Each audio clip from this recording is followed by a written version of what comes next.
Welcome back to the channel. We are about to dive into the history of the Philadelphia mob. But before we dive in, please like and subscribe.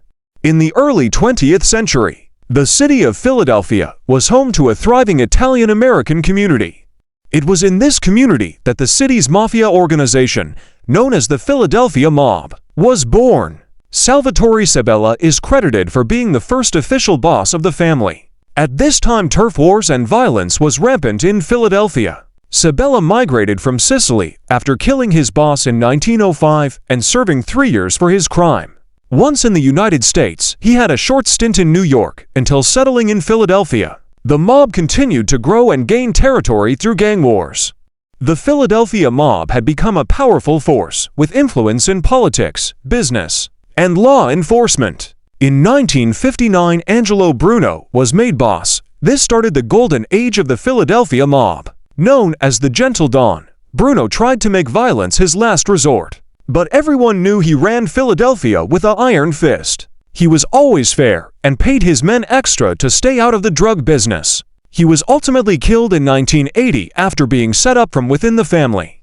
Anthony Caponigro was responsible for killing Bruno, but never got permission from the commission to carry out the hit. Called to a meeting in New York, Caponigro was killed after thinking he was being called up to be made the new boss. It's said he was set up by Frank Thierry of the Genovese family to kill Angelo Bruno.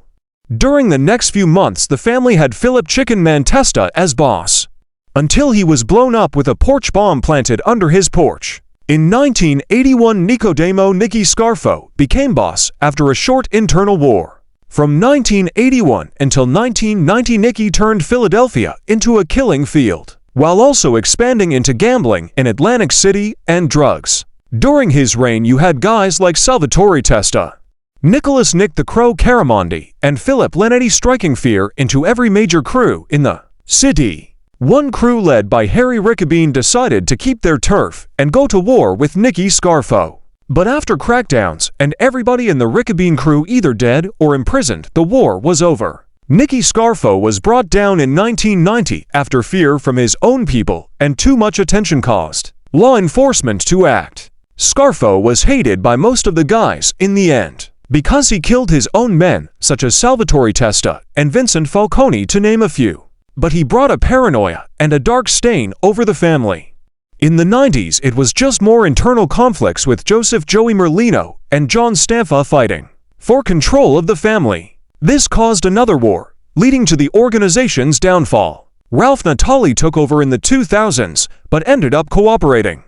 Today, the Philadelphia Mafia is a shadow of its former self, with many of its leaders behind bars and its influence greatly diminished. Please like and subscribe to the channel.